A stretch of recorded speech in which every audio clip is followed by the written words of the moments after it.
Have you ever wondered what the world's very first skyscraper was? Most people think of New York's iconic skyline, with giants like the Empire State Building or the Chrysler Building piercing the clouds. But the story of the skyscraper doesn't start in New York, it starts in Chicago, with a building that wasn't even that tall by today's standards, but was revolutionary for its time. This is the story of the home insurance building, a structure that forever changed the way we build and live in cities. Let's rewind to the late 19th century. American cities were booming. Population was exploding, and land in city centers was becoming incredibly scarce and expensive. Architects and builders faced a huge problem.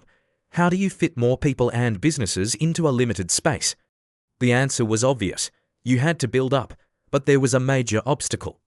Traditional construction methods, which had been used for centuries, relied on thick, load-bearing masonry walls. Think of ancient castles or cathedrals. The walls themselves hold up the entire structure. This method had a serious limitation.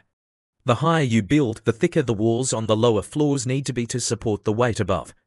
For a building of, say, 10 stories, the walls at the base would have to be so thick they'd take up most of the valuable ground floor space. Windows would be tiny, like deep-set eyes in a massive stone face, making the interior dark and gloomy.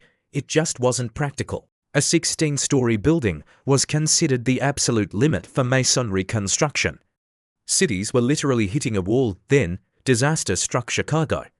In 1871, the Great Chicago Fire wiped out a huge portion of the city, destroying over 17,000 buildings in the central business district.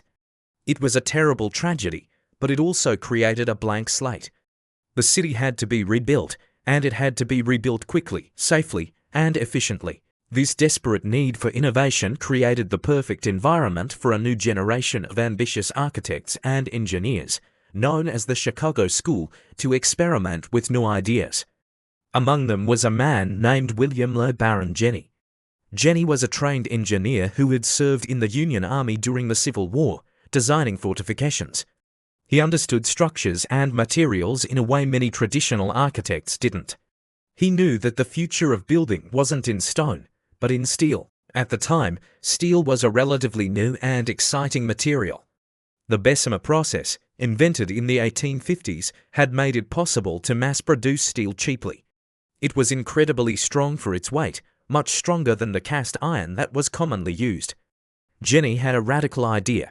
What if, instead of relying on heavy walls to support a building, you could create a strong, lightweight internal skeleton made of metal? This frame would bear all the weight, and the outer walls would simply be a thin curtain to keep the weather out.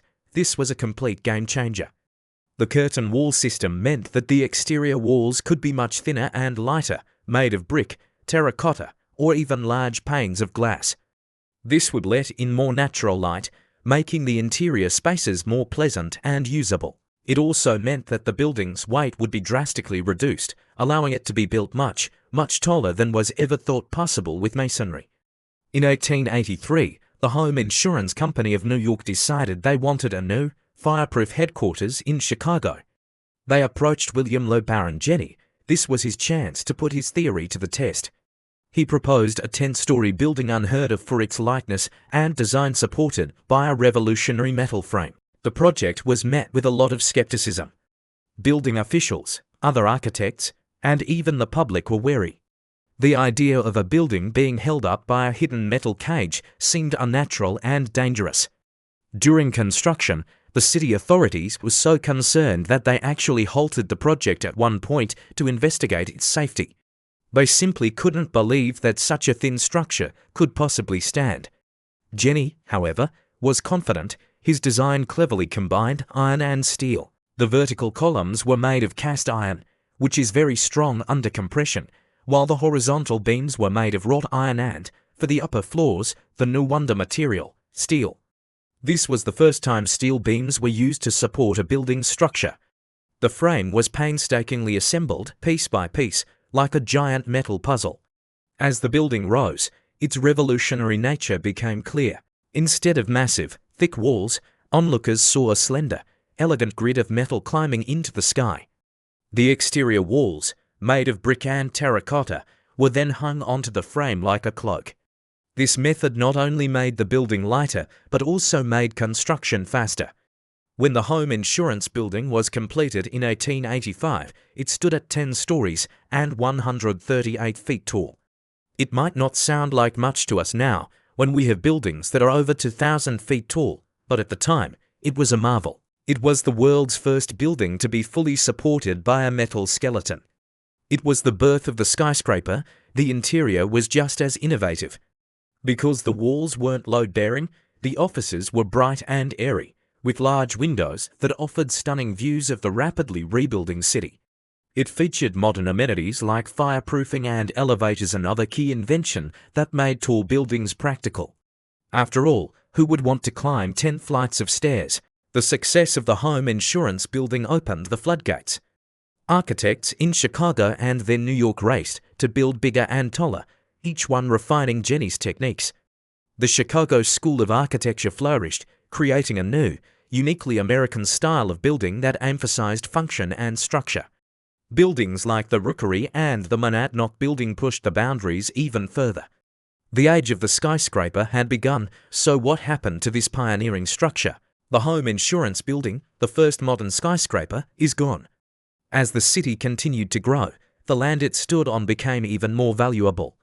In 1931, after standing for just 46 years, it was demolished to make way for a larger, more modern building, the Field Building, which is now known as the LaSalle National Bank Building. It's a bit ironic, isn't it? The very innovation that allowed for incredible growth and density, the ability to build tall, ultimately led to the demise of the building that started it all. It was a victim of its own success. The demand for even taller, bigger buildings that it had created made it obsolete, but its legacy is all around us.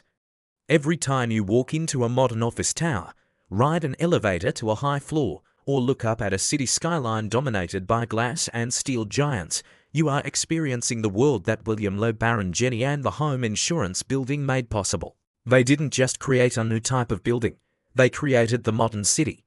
So the next time you're in a big city, take a moment to look up. Think about the hidden skeleton of steel inside those towers, and remember the story of the brave engineer in Chicago who dared to build a building not on a foundation of stone, but on a foundation of ideas. A building that reached for the sky and showed us all what was possible. Thanks for watching. Let me know in the comments what piece of history you'd like to explore next. See you in the next video.